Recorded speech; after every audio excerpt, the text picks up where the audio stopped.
ಕದಲೂರು ರಾಮಕೃಷ್ಣ ಅವರು ನಮ್ಮ ಜೊತೆಗಿದ್ದಾರೆ. ಎಸ್.ಎಂ. ಕೃಷ್ಣ ಅವರ ಆಪ್ತರು, ಬ್ಲಾಕ್ ಕಾಂಗ್ರೆಸ್ ಅಧ್ಯಕ್ಷರಾಗಿದ್ದರು. ಸೊ ಅವ್ರ ಹತ್ರ ಎಸ್.ಎಂ. ಕೃಷ್ಣ ಅವರು ಹೇಗಿದ್ದರು, ರಾಜಕೀಯವನ್ನು ಹೊರತುಪಡಿಸಿ ಮತ್ತೆ ಹೇಗೆ ಇರ್ತಿದ್ರು ಅನ್ನೋದ್ರ ಬಗ್ಗೆ ಡೀಟೇಲ್ಡ್ ಆಗಿ ತಿಳ್ಕೊಳ್ಳೋಣ. ಸರ್ ನಮಸ್ತೆ. ಸರ್ ನಮಸ್ತೆ ಮೇಡಮ್ನವರೇ. ನಾವು ಅವರು 1975 SLC ಫೇಲ್ ಆಯಿತು. 80ರಲ್ಲಿ ಅವ್ರ ಹತ್ರ ನಾವು ಸೇರ್ಕೊಂಡು ಅವ್ರ ಪಕ್ಷದಲ್ಲಿ ಅವ್ರ ಜೊತೆಲಿ ನಾವು ಇದ್ಕೊಂಡು ಸೇರ್ಕೊಂಡು, ನಮ್ಮ ಮೊದಲಿಂದು ಕಾಂಗ್ರೆಸ್ಸು ಅವ್ರ ಜೊತೆಲಿ ಸೇರ್ಕೊಂಡು ಅವರು ನಮ್ಮ ರಾಜಕೀಯದಲ್ಲಿ ಬೆಳೆಸಿದ್ರು. ಎಲ್ಲ ಕೆಲಸ ಕಾರ್ಯ ನಮ್ಮ ಏನವೇ ಮಾಡಿಕೊಟ್ರು, ಹೇಳೋದೆಲ್ಲ ಕೆಲಸ ಕಾರ್ಯ ಮಾಡಿಕೊಟ್ರು. ಸಾರ್ವಜನಿಕ ಕೆಲಸ ಕಾರ್ಯ ಏನು ಹೇಳಿದ್ರು ಮಾಡಿಕೊಟ್ರು. ಭಾರಿ ಅನುಕೂಲ ಮಾಡಿಕೊಟ್ಟಿದ್ದಾರೆ. ಮತ್ತು ಅವರು ಇನ್ನೂ ಒಂದು 5-6 ವರ್ಷ ಚೆನ್ನಾಗಿರಬೇಕಾಯಿತು. ದೇವರು ಅವ್ರಿಗೆ ಆಯುಷ್ಯ ಮುಗೀತು. ಆದರೆ ಇನ್ನು ಅಂಥ ಮನುಷ್ಯರು ಇನ್ನು ಸಿಕ್ಕೋದಿಲ್ಲ. ಆ ಥರದ ಒಳ್ಳೆಯ ಗುಣವಂತ, ಒಳ್ಳೆಯ ರಾಜಕೀಯ ಮುತ್ಸತಿ, ಅಭಿವೃದ್ಧಿ, ಅಧಿಕಾರ ಇಡೀ ಕರ್ನಾಟಕದಲ್ಲಿ ಯಾರೂ ಮಾಡಲಿಲ್ಲ. ಬೆಂಗಳೂರ ಮೆಗಾ ಸಿಟಿ ಮಾಡಿ, IT-BT ಮಾಡಿ, ಇಡೀ ಇಂಡಿಯಾದಲ್ಲಿ, ವಿಶ್ವದಲ್ಲಿ ಯಾರೇ ಬಂದರೂ ಬೆಂಗಳೂರು ಬರಬೇಕು ಅನ್ನೋ ಮಟ್ಟ ಮಾಡಿದವರು ಎಸ್.ಎಂ. ಕೃಷ್ಣವರು.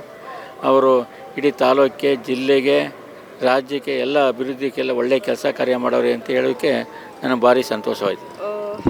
ಸರ್, ರಾಜಕೀಯ ಜೀವನವನ್ನು ಬಿಟ್ಟು ವೈಯಕ್ತಿಕವಾಗಿ ಹೇಗಿದ್ದರು? ವೈಯಕ್ತಿಕವಾಗಿ ಅವ್ರದ್ದೇ ಆದ ನಡೆ, ಅವ್ರದ್ದೇ ಮನಸ್ಸು ಐತೆ. ಮನಸ್ಸಿನಲ್ಲಿ ಒಳ್ಳೆಯ ಭಾವನೆ ಇತ್ತು. ಸ್ವಲ್ಪ ಮುಂದೆ ಬಂದ್ಬಿಡಿ ಸರ್. ಒಳ್ಳೆ ಭಾವನೆ ಇತ್ತು ಮನಸ್ಸಿನಲ್ಲಿ ಐತೆ. ಒಬ್ಬರು ಕೇಡು ಮಾಡಬೇಕು, ಇದು ಮಾಡಬೇಕು ಅನ್ನೋದಲ್ಲ. ನಮ್ಮ ಜನ ಬೆಳಿಬೇಕು, ನಮ್ಮ ಜನಗಳು ಮುಂದುವರಿಬೇಕು ಐತೆ. ನನ್ನ ನೆಮ್ಮದಿಯವ್ರು ಒಳ್ಳೇದಾಗಬೇಕು ಅನ್ನೋ ಮಟ್ಟದಲ್ಲಿ.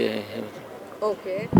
1999ರಿಂದ 2004ವರೆಗೆ ಅವರು ಮುಖ್ಯಮಂತ್ರಿಗಳಾಗಿದ್ದರು. ಸೊ ಅವರು ಆ ಒಂದು ಜಾಗದಲ್ಲಿ ಇದ್ದಾಗ ಬರಗಾಲ ಉಂಟಾಯಿತು. ಹಾಗೆ ರಾಜ್ಕುಮಾರ್ ಅವರ ಅಪಹರಣ ಕೂಡ ಆಯಿತು. ಸೊ ಆ ಒಂದಿಷ್ಟು ಸಂದರ್ಭಗಳನ್ನು ಹೇಗೆ ನಿಭಾಯಿಸಿದ್ರು? ಅವರ ವ್ಯಕ್ತಿತ್ವ, ಅವರ ಓದಿದ್ದ ಸಾಧನೆ, ಇದ್ರ ಮೇಲೆ ಯಾವ ರೀತಿ ರಾಜಕೀಯದಲ್ಲಿ ನಿರ್ವಹಿಸಬೇಕು ಅನ್ನೋದು ಅವರು ತಲೆ ಓಡಿಸಿ, ರಾಜ್ಕುಮಾರ್ದೇ ಆಗ್ಬೋದು, ಬರಗಾಲದೇ ಆಗ್ಬೋದು, KRS ನೀರಿಂದೇ ಆಗ್ಬೋದು ಐತೆ. ಪ್ರತಿಯೊಂದು ಅವರ ಸ್ವಂತ ಇದ್ರ ಮೇಲೆ ರಾಜಕೀಯದ ಅನುಭವದ ಮೇಲೆ ಅದೆಲ್ಲ ಬಗೆಹರಿಸಿ ಒಳ್ಳೆಯ ಹೆಸರು ತಗೊಂಡಿದ್ದಾರೆ. ಓಕೆ. ಎಸ್.ಎಂ. ಕೃಷ್ಣ ಅವರು ಅಂತ ಹೇಳಿದ ತಕ್ಷಣ ಒಂದು ಸೌಮ್ಯ ಸ್ವಭಾವದ ವ್ಯಕ್ತಿ ನೆನಪಾಗ್ತಾರೆ. ಸೊ ಈಗಿನ ರಾಜಕಾರಣಿಗಳು ಆ ಒಂದು ಮನಸ್ಥಿತಿಯನ್ನು, ಆ ಒಂದು ವ್ಯಕ್ತಿತ್ವನ ಮೈಗೂಡಿಸ್ಕೊಳ್ಬೇಕಾ?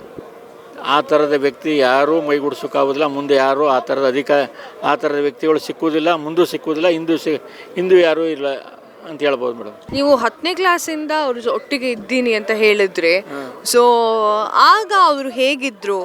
ಆಗ ಭಾರಿ ಹೆಂಗೆ ಒಳ್ಳೆ ರಾಜಕೀಯದಲ್ಲಿ ಒಳ್ಳೆ ಓಡಾಟ, ಇದು ಚೆನ್ನಾಗಿ ಮಾಡ್ಕೊಂಡೇ ಇದ್ದರು. MP ಆಗಿದ್ದರು, MLA ಆಗಿದ್ದರು, ರಾಜ್ಯಸಭೆ ಆಗಿದ್ದರು, MLC ಆಗಿದ್ದರು, ವಿದೇಶಾಂಗ ಸಚಿವ, ಎಲ್ಲ ಥರದ ಅನುಭವದಲ್ಲೂ ನಾವು ಅವ್ರ ಜೊತೆಲೇ ಇದ್ದು ಯಾವಾಗಲೂ. ಓಕೆ. ಅವರ ಸಾವಿನ ಸುದ್ದಿ ನಿಮ್ಗೆ ಯಾವಾಗ ತಿಳಿತು? ಸಾವಿನ ಸುದ್ದಿ ನಿನ್ನೆ ಬೆಳಗ್ಗೆ 4 ಗಂಟೆಗೆ ತಿಳಿತು ಮೇಡಮ್. ಓಕೆ. ನಿಮಗೆ ಆ ಒಂದು ಸಂದರ್ಭದಲ್ಲಿ ಏನಾಗಿ? ಆಗ ನಮಗೆ ಸಿಡ್ಲು ಬಡ್ದಂಗೆ ಆಯ್ತು ಮೇಡಮ್. ಮುಂದೆ ಮುಗೀತವ್ರು, ಇಂಥ ವ್ಯಕ್ತಿ ನಮಗೆ ಮುಂದೆ ಯಾರೂ ಸಿಕ್ಕೋದಿಲ್ಲ. ಇವತ್ತಿಗೆ ಮುಗೀತು ನಮ್ಮದು ರಾಜಕೀಯದ ಅಂತ್ಯ. ಈ ಥರ ರಾಜಕೀಯದಲ್ಲಿ ನಮಗೆ ಒಳ್ಳೇದು ಮಾಡಿದವ್ರು ಇನ್ಯಾರೂ ಮುಂದೆ ಮಾಡೋದಿಲ್ಲ ಅನ್ನೋ ಇದು ನಮಗೆ ಇದಾಯಿತು ಮೇಡಮ್. ಮದ್ದೂರಿಗೆ ಅವರ ಕೊಡುಗೆ? ಮದ್ದೂರಿಗೆ ಅಪಾರ ಕೊಡುಗೆ ಮಾಡಿದ್ದಾರೆ. ಮದ್ದೂರು ಬೆಳಿಬೇಕಾದ್ರೆ, ಮದ್ದೂರು ತಾಲೂಕು ಜನಕ್ಕೆ ಕಾಣಬೇಕು ಅಂತಂದರೆ UGD, ಪೊಲೀಸ್ ಕ್ವಾರ್ಟರ್ಸ್ಗಳು, ಪೊಲೀಸ್ ಬಿಲ್ಡಿಂಗ್ಗಳು, ನೀರಾವರಿ, ಕುಡಿ ನೀರಿನ ವ್ಯವಸ್ಥೆ, ಎಲ್ಲ ಅಭಿವೃದ್ಧಿ ಕೆಲಸ, ಕಾವೇರಿ ನೀರಾವರಿ ನಿಗಮದಿಂದ ಈ ಮದ್ದೂರು ಭಾಗಕ್ಕೆ ನೀರು ಬರೋಕ್ಕೆ ವ್ಯವಸ್ಥೆ ಮಾಡಿಕೊಟ್ಟು ಎಲ್ಲ ರೀತಿಯ ವ್ಯವಸ್ಥೆ ಮಾಡಿಕೊಟ್ಟವರು ಎಸ್.ಎಂ. ಕೃಷ್ಣವರು. ಓಕೆ. ಎಸ್.ಎಂ. ಕೃಷ್ಣ ಅಂತ ಹೇಳಿದ ತಕ್ಷಣ ನೆನಪಿಗೆ ಬರುವಂಥ 1-2 ಘಟನೆಗಳನ್ನು ನಮ್ಮ ಜೊತೆಗೆ ಹಂಚ್ಕೋಬೋದಾ? ಎಸ್.ಎಂ. ಕೃಷ್ಣ ಅವರು ಒಂದೇಟಿಗೆ ಇವತ್ತು ಮದ್ದೂರು ತಾಲೂಕು ಒಳ್ಳೊಳ್ಳೆ ಇಂಡಸ್ಟ್ರಿಯಲ್ಲಿ ಮಾಡಿದ್ದಾರೆ. ಸೋಮನಹಳ್ಳಿ, ಗೆಜ್ಜೆಗೆರೆ ಬಳಿ ಒಳ್ಳೊಳ್ಳೆ ಇಂಡಸ್ಟ್ರಿಯಲ್ಲಿ ತರಬೇಕಾದ್ರೆ ಅವರೇ ಕಾರಣ. ಬೆಂಗಳೂರು ಮೈಸೂರು ಹೆದ್ದಾರಿ, ಬೆಂಗಳೂರಿನಿಂದ ಮೈಸೂರು ಗಂಟೆ ಹೆದ್ದಾರಿ ಇವತ್ತು ಮಾಡಲಾಗಿ ಜನಕ್ಕೆ ಆಯ್ತಾ. ವಿಕಾಸಸೌಧ, ಅನೇಕ ಕೆಲಸಗಳು ಮಾಡಿದ್ದಾರೆ. ಇವತ್ತು 1 ಲಕ್ಷ ಇದ್ದದ್ದು ಇವತ್ತು 10 ಲಕ್ಷ ಬೆಂಗಳೂರು ಮೈಸೂರು ಹೆದ್ದಾರಿಯಲ್ಲಿ ರಸ್ತೆ, ಭೂಮಿಗೆ, ರೈತರಿಗೆ ಅನುಕೂಲ ಆಗಿದೆ ಅಂತ ಒಳ್ಳೆ ಕೆಲಸ ಮಾಡಿದಾರಮ್ಮ. ಧನ್ಯವಾದಗಳು ಸರ್ ನಮ್ಮ ಜೊತೆ ಮಾತನಾಡಿದ್ದಕ್ಕೆ.